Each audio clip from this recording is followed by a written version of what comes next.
Good evening, everyone. Thank you for being here, and thank you to the One Archives, and thank you to Trey, Umi. I'm honored to be I'm honored to be within the archive now, which is awesome. I would like to start by reading a poem. This is called These Hands. My mother said my hair was like moss, difficult to comb, to keep into the pillow at the crown of my head. So she melted it fine and pulled it free from itself, thousands of nooses without the knots. I cut the nooses free, gathered and twisted and curled and colored the knots, the forbidden, the embarrassing, the back door, the kitchen, into sun, agate, warm rum, fizzy Mexican Coca-Cola, and North African oil with herbs at the bottom of wide dolloped vases of warm glass, beginning as teardrops fallen now. I took the stories that made me out of the scream of my arrival, the vinyl and chrome couch of 1977, in front of the $6 million man and the bad news bears, the girl, the mushroom, tiny, hiding, hooded thing that I was, touched I was in the worst ways, eating tears, eating donuts, eating anything that would fill me. Into someone larger than I could imagine, into someone strong, into backbone and healer, into the visitor who would tell you all about yourself and herself too, into this body without children, except the one that I hold between my breasts, that I screamed into making, screamed from between the lips that suffered, from between the lips that would not speak, the lips tasted by the lips that would taste hers. Scream, scream, scream. Now, these lips, curved, plentiful, tell and tell and tell. They were told to shut up long ago.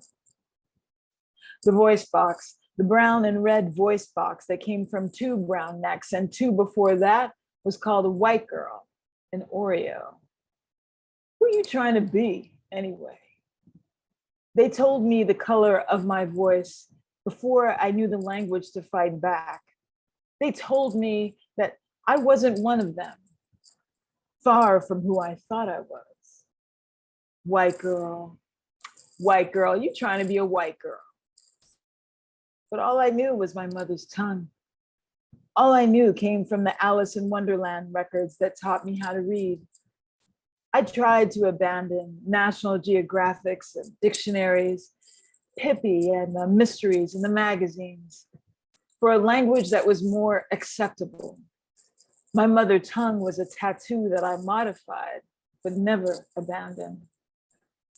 I read aloud, listening to the nuances I've created, the resonance that burnishes the girl's voice with tobacco, time, rum, and crying into this voice you hear now that sings when no one's looking, to Jesus and lovers I trust. I'm looking below my knees now, and there are scars. I have decided to turn the clusters and stripes into constellations. I will have the scars, no, the stars, make an order, something larger than me or my shins, into Orion, Zeus, Mars, and Leo. Take what shame tried to make into your hands and turn it into something else. Change your color to your wish, into something new, something of your own making. Perhaps you will be as proud as I when a new friend remarks to your mother, "You gave birth to Imani?" No, she gave birth to herself.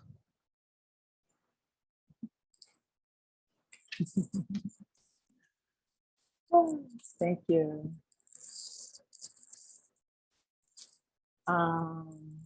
So I believe I'm reading a little bit more. I'm going to read another poem.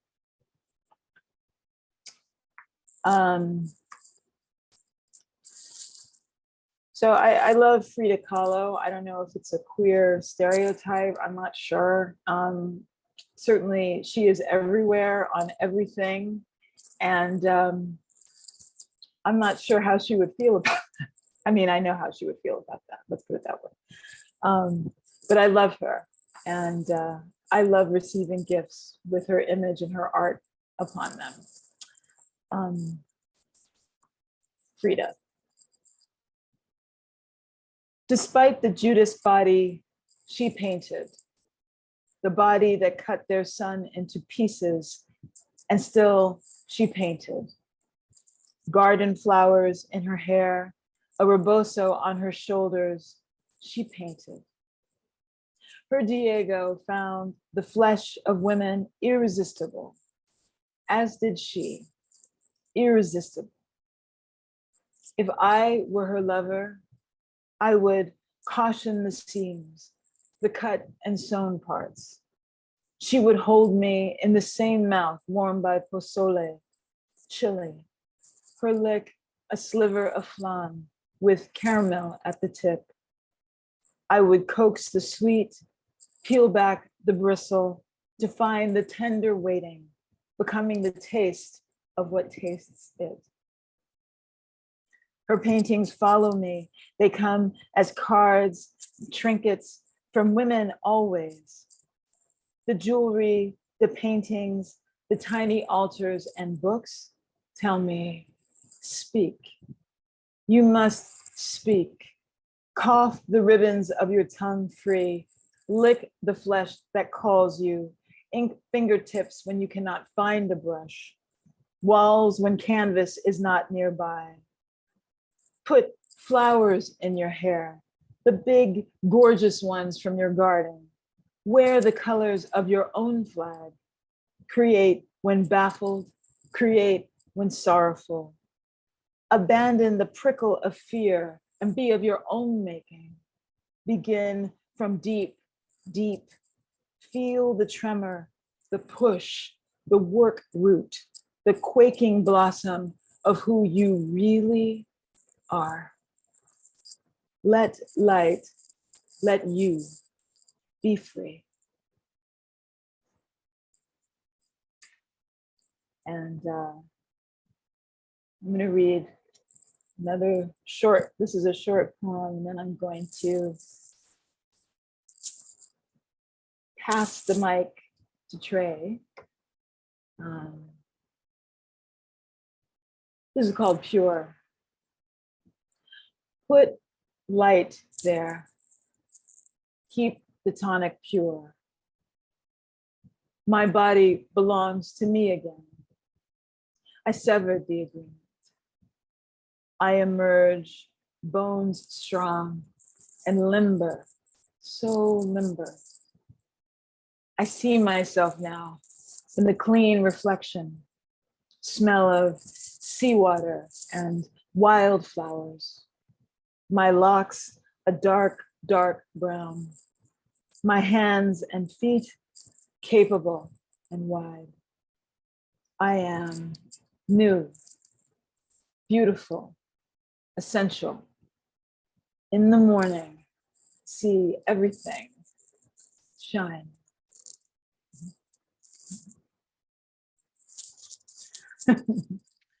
Trey, I pass with rose petals the mic to you. Oh my gosh. Ugh, Imani. Ugh.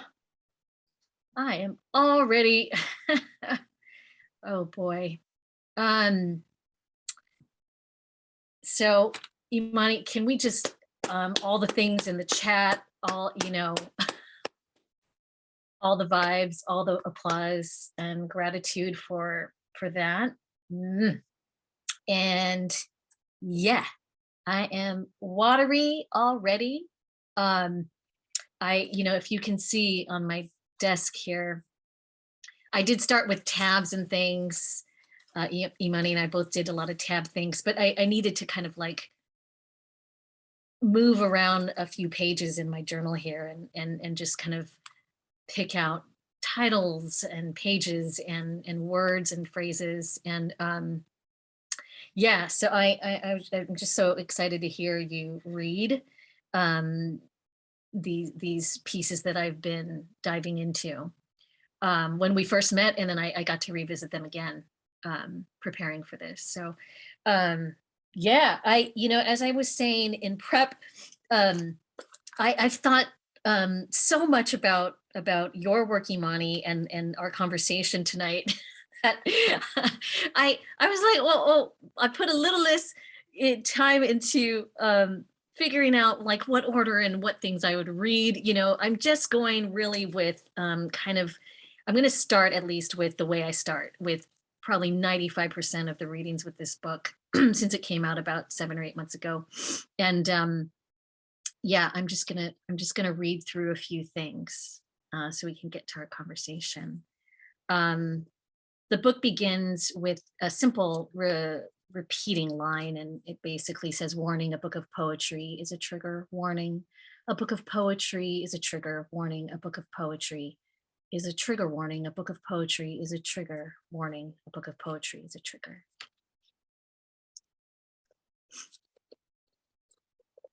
Remember all the children whom were never born to me. The little raspy voiced one who can name all the presidents. The big-haired one with a smile that screams for revolution and popsicles. The squeaky retort and gentlefoot one I saw while sitting there at the beach. Every little one I see while sitting anywhere at every awful beach. Versions of a future, a given back in my 20s. All the while I said my window was closing, but I still knew I had time.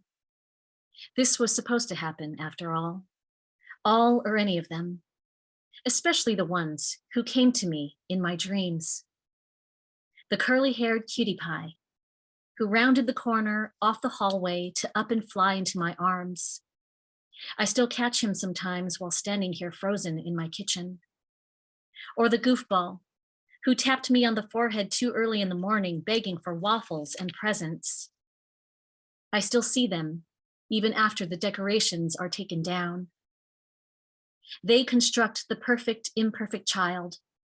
Some tiny one I imagined would be both of my body and dropped off at my door at their age of 2, ready to go, ready to walk, ready to use the toilet on their own. My fantasies don't need to struggle. That little one who would frustrate me, send me to fits, challenge me to the point of knowing I was getting mine. The growing one who would be aging alongside me, feels like they should be, would have been here by now. Redream, curly-haired cutie pie. He was a little he. Big curly hair, mixed blood of my blood or not. Maybe 4 or 5 when he sped down the hall around the corner of the kitchen, open arms toward me, running jump to fly into a future memory passed right by me. That is all I know. Or is it all I can remember? But he was mine as much as any little one could be. Maybe there's more to recall. He had a big laugh like mine and a grand smile. As he grew older and older, he became queerer and queerer, bigger and tougher, and he determined to keep his smile. And we never warred, and we always debated, and we spent less time together, and we loved each other like I could never love any other. Or is that just what is said happens when a child enters into your life to blossom your adulthood? Of course, well, of course. And one day he went to a grave and placed a single cymbidium on a patch of land no one else was left to care to visit. He planted a joke into the earth underneath his knees, and swore to the birch tree above his head that the grounds of the cemetery shook because of the chattering set of teeth buried below. That is my mother, cracking up, he said. I swear I can hear her laugh penetrate the wind. Then he rose to his feet and left me alone again. So I'm so glad you have your camera on, Imani. Thank you. It's nice to, you see each other's faces, right? Yes. I was at a gathering that our new poet laureate, Lynn Thompson, put together through the Los Angeles Public Library, and got a chance to listen to about 60 poets read one poem each. And, it was an amazing day. And I also thought about all the people who were not in the room. It was so much, it was so wonderful. And it was a lot. And if I had had a chance to read, I would have chosen this piece, Los Angeles. This city is not obvious. It is not that pretty either. You might not parachute here and land in amiable loveliness. For that, you will have to be dropped off elsewhere. Pick a different metropolis in the States. San Francisco, Chicago, Seattle, New York, of course, New York. Pick anywhere else if you want easy or logical or sensible. If you desire accessible strolls or subways from one neighborhood to the next. Ones where you don't constantly feel like the lone asshole crossing the street. You can, I believe, at just about any time of day or day of the week, go anywhere else and walk alone in the glory of that particularly architecturally beautiful city. I experienced splendor there in those places, my eyes dancing up and down with wonder, full of people watching, never having to actually speak to a one, just look and walk among them. It is, some say, all they could ever want and need, and if you agree, I say go there. Remain there if it is most comfortable for you, or if you must, or if you really want to try. You can come here. You can stay a while with Our Lady. You cannot just visit. You must actually stay for a time. You will need wheels. You will need a map. You will need an intrepid spirit. You will need patience and time. And most of all, and trust me, thank goodness for this part, you will need people. Los Angeles is not a standalone city. It is not in itself a jewel. It stands on the shoulders of its gems. The ones who know this city well enough to explain the difference to starry-eyed tourists. The ones who can traverse a hipster scene and spot the few raised in LA and the thousands who are not. The ones who know this city is a place that gnaws at souls until they crack just to see if they can take it. The ones who fight with the jaded for all they perpetuate to fit this city less themselves into stereotype and slivered screen. The ones you need to seek out and identify if you are to survive past 2 days without traps. Those who are looking out for you as you are searching for them, but you really have to mean it.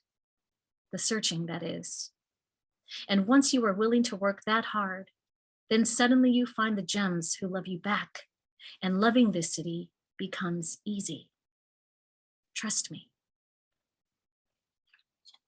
I mostly wrote that one after so many arguments and debates with people all over, with very, very seriously harsh opinions about LA. And it'd always be about, many of those conversations I would realize about 20 minutes in that they'd never even been to LA. So I was like, wow, there's so many opinions about us here. So yeah, I try to give that to folks who are newcomers. It takes work, it takes a while, it takes people. I'm just gonna read two more. Yesterday was the anniversary of death, the AOD for my dad. And I usually try to read this around that time. It's called Rain. It gets much too dry in LA, so I called out for the weather to change. Or at least I wrote to you for it. just yesterday, as a matter of fact, and I don't believe in coincidence. Granted, I simply acknowledged my method, waiting for haphazard showers to come and clean my car. This car I drive that once was yours. Don't think I forgot. I do vividly recall. You relayed 2 simple requests to me, time and time again. Keep the car clean. Visit me at my grave. I am terrible at both. So you answered with rain. And we could use some rain, couldn't we? So maybe that'll, come on, Dad. Lastly, there are throughout this notes to self, notes to community, notes to world. They're in the form of sort of like codas for me personally, or reminders or musings. And throughout there's a thread also on what I call death moments, not quite or beyond near-death experiences, ones that we're very close to. So this is the last one about that. And this is for all of you. Note to world. I wish you a moment of death. Is that too harsh to say or too hard to hear? If only to have you come out of it fine and ultimately unhurt, but to be shaken into life, to be woken into the center of yourself, reaching first for your own air, gasping at your own brilliance, granting yourself the permission to say yes to the initial whisper, the one you fear to hold too long because it is the idea, the challenge, the journey you know at the pit of your intuition that you need to take. If only to go through some end and exist in utter, undeniable gratitude, forgiveness, and movement forward. To have you full of courage and determination to weather by all means necessary the overwhelming, ever-present, internal or external force of fear. I wish you a good moment of death. As you can see in the book, I added this line. I've been reading this and I noticed that I want to end with this. One good thing about my publisher, there's a name change for my publisher. This is going to eventually read Writ Large Press, my original publisher before they became a part of a network. It's going to return to Writ Large Press, and so they're going to do a new file. So I get to submit things like this, tiny little edits, a few names that need to go into the acknowledgements, stuff like that. So, and now I have the pleasure. Thank you for staying with us, 30 participants out there. We're going to do a little bit of a response. So I'm going to make a request to Imani, and then Imani will respond, and then Imani's going to make a request to me, and then we're going to go into some conversation. So Imani, there were just a million words and lines and threads and pieces of yourself, a wholeness that I felt in reading through these pieces, the order in which you have these pieces, everything really floored me. So there's so many, it's not even just this page, it's like this whole other page I have over here. I have this whole section called Woe, like the safest place, Beth, Pure, I see you.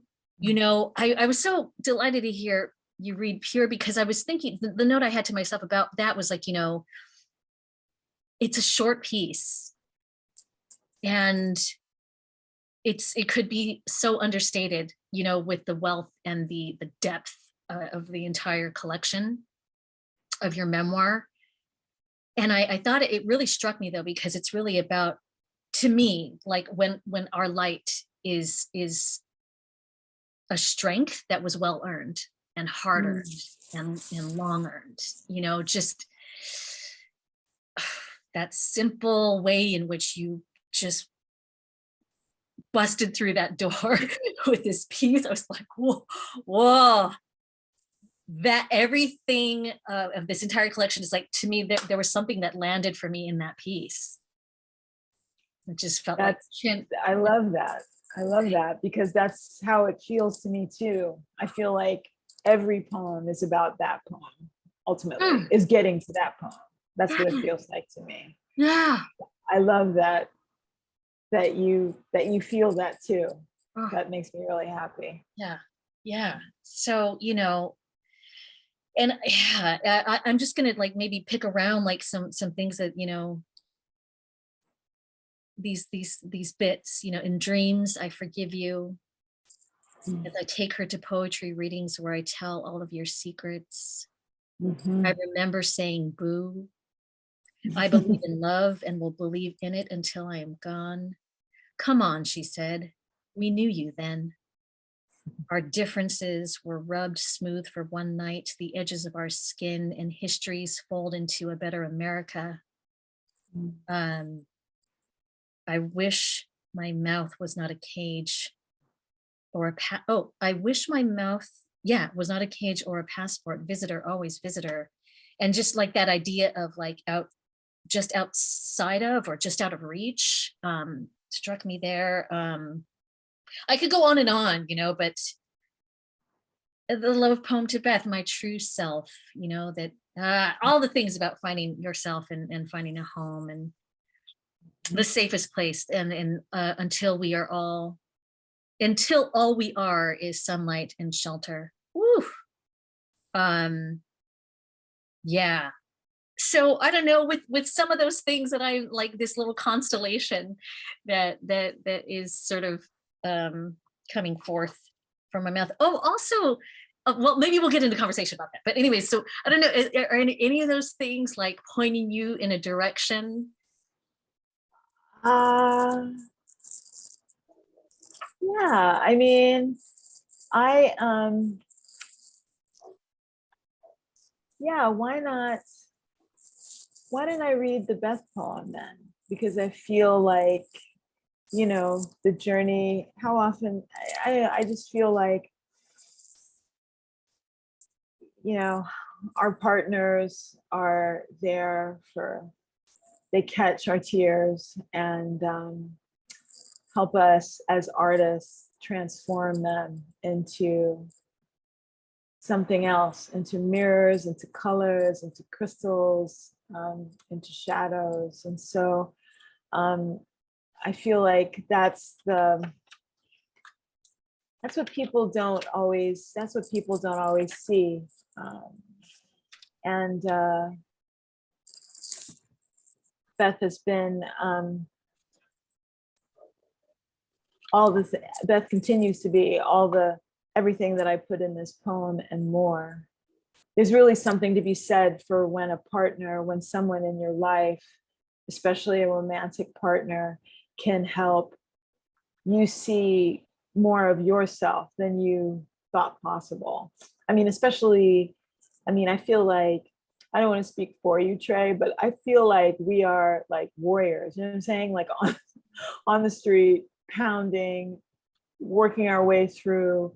You have so much beautiful language too that I also took note of too in my notes that I will share with you later. But like, you talk about the blossoming of blood in your hands, you know. I mean, I feel like Beth sees that, and she sees the questions on my face before I speak them. Even when I say I'm fine, you know. So in deference to her, and we just had our 13th anniversary on Monday. So shout out to that. 13 years together.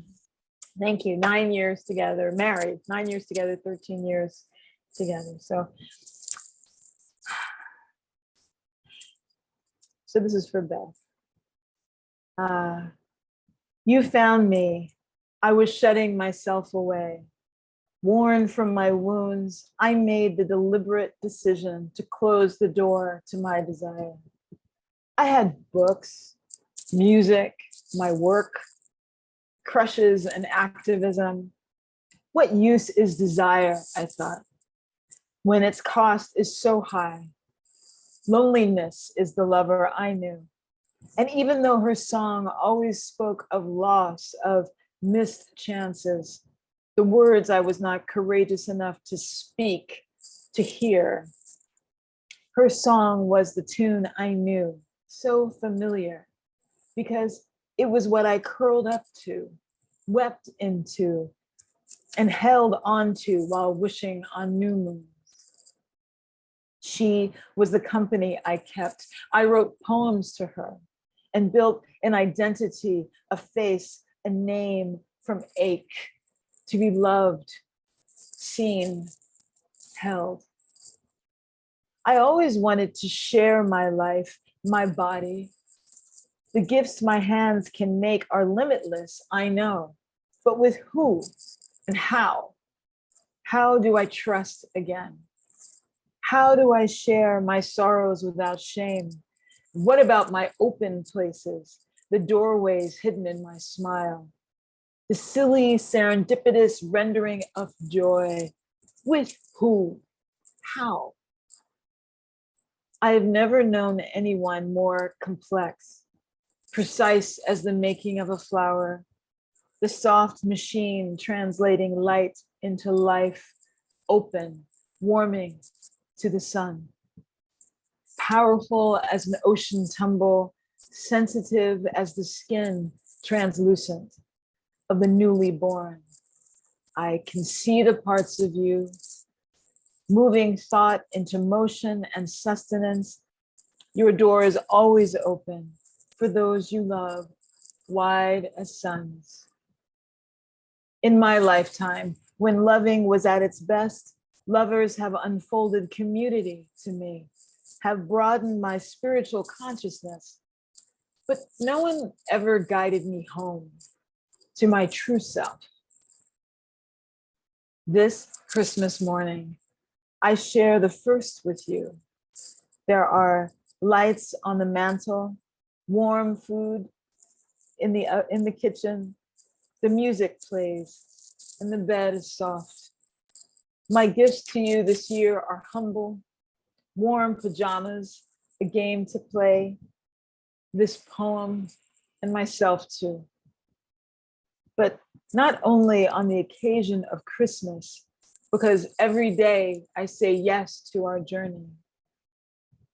Once I had a wish to be as tall as Sequoia, all sunlight and shelter. Today, I want to be as open as valleys, holding the free prance of deer, tonic of blossoms, hummingbirds, supping at their open mouths. I want to be the love made by all animals, free in my desire, prolific and satiated, holding your hand in this place that lives in both of us, where we dance and laugh, our faces holding first light, and home, finally home.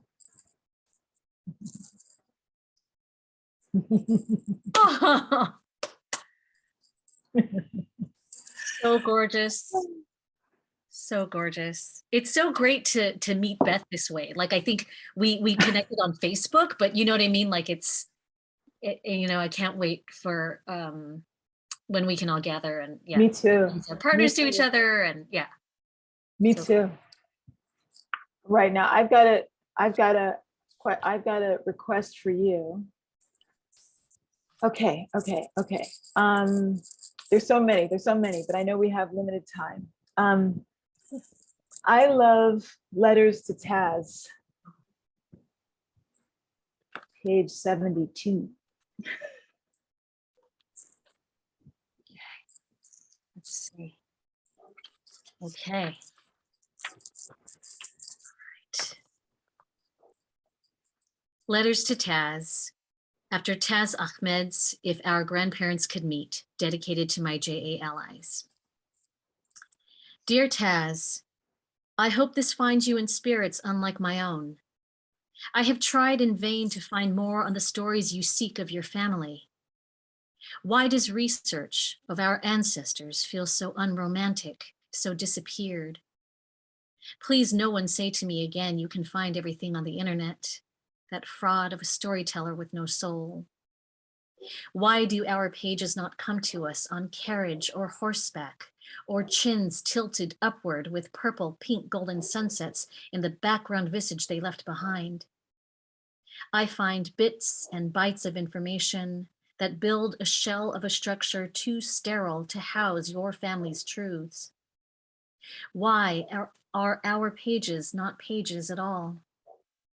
Where are the voices that interlace the iron gates with records of trains that move past the point of what maps have been drawn? Where are the memories, split by the wire that surrounded them, burdened with more weight than what they could carry? Where are the remnants of their proudest echoes being stored? I am feeling wretched as we are left to merely imagine the holes and fill the memory and surmise the blankness. If it is any consolation, once in a while, and only a very spare while, I can't help but find it might be better this way. With every tale we trace over eons from reluctant kin, with every notice of heartbreak we extract from bone and grave, skin and soil, how luscious in fact it is to find less, hear less, know less. When a memory that is old and belongs to the dead only makes their moment of crushing land like a rusted nail at the tip of my tongue. That lost son, that never meeting, all those babies dying as babies and then again as adults, that turned cheek, that hidden bottle behind the cash register, that snickering hand, that taking and taking and taking again, that last sip, that time and again starvation, that hole in the ground underneath their trustful feet. I suck back the acid, clench those stories with my teeth, keep them with me. There is nowhere I trust to spit them out. My body is in constant debate on whether to forbid their release. Do you ever feel this? I suspect this is a taste you too know too well. I hold you with me, keep me with you. TKK.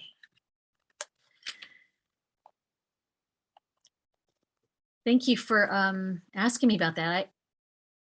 I don't think I've actually read that aloud in this version. No, No. I love it. I love it. And that on page 74, the stanza at the top, that was just a heartbreaker. So beautiful. Mm. I've like I shared with you, I have lots of notes and markings and exclamation points throughout your when I read a book, like, I've been there. I've the fingerprints are there. I feel like I'm trying to hurry because I know we don't have a whole lot of time, but I do want to tell you one of the things that was so powerful through the experience of reading your book was how cinematic it is and how unflinching your gaze is upon on some very tough stories that you shared, but the ways in which you structure the poems on the page, I felt like you were holding my shoulders. It was gentle. You have this architectural also, this wonderful architecture and how you place poems on a page. And I wanted to know, I'm very curious about that. And I wanted to know if you could talk about that type of architecture that you employ. I love that word. Umi also has spoken to the architecture and yeah, the negative space and, things like that. One thing I guess I'll mention with that, there are these icons that are the beginnings of the sections. So a lot of it started there because I worked on this piece for 8 years off and on. But 8 years in earnest all total. And a lot of it from the beginning is gone, you know, and not in this. But the one thing that I think I started with that I did keep were these icons. There was something very striking about these survival guides from the issued by the US Army and Air Forces. And these are basically ways in which if you are stranded, you theoretically have these, excuse me, and these are from the 40s and 50s. And so they would have these yellow and blue, large, I'm guessing very thick, you know, pieces of paper. And depending on how you folded them, it would explain your situation. And so this first one, you know, you would just see obviously the icon itself, but what it means is have abandoned plane walking in this direction. Oh. So that started sort of as a base for me, as a way to, I don't know, there was something about survival and navigation. In those books, there is a section on navigation with instruments and navigation without instruments, I think. So, you know, in terms of that being kind of an inspiring base to think about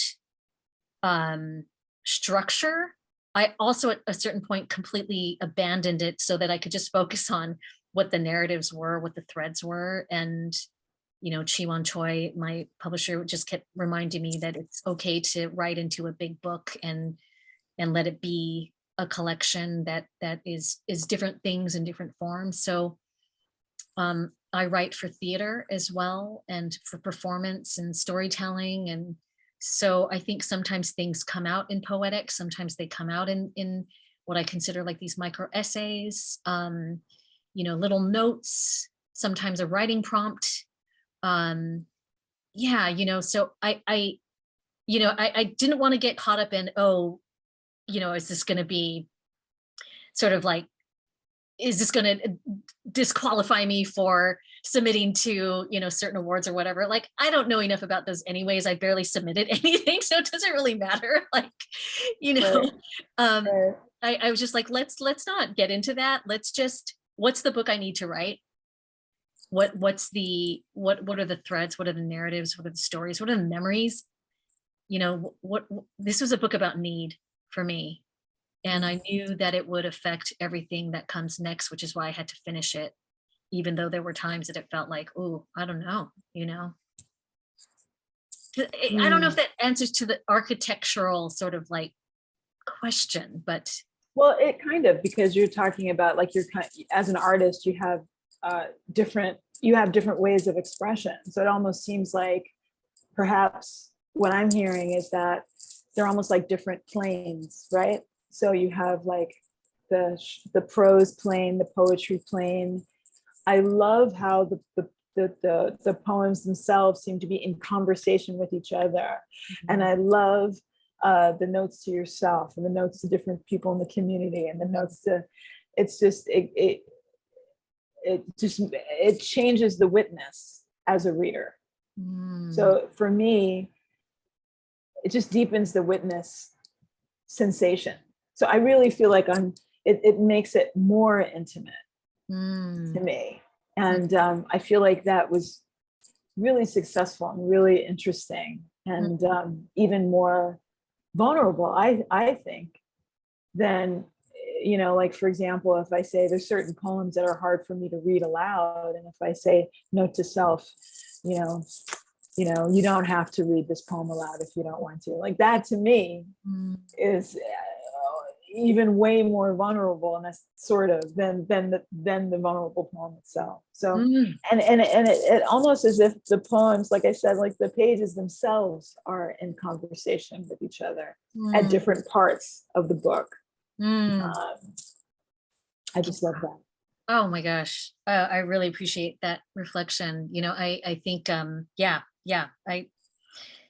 guess exactly what I wanted. I wanted it to keep me honest.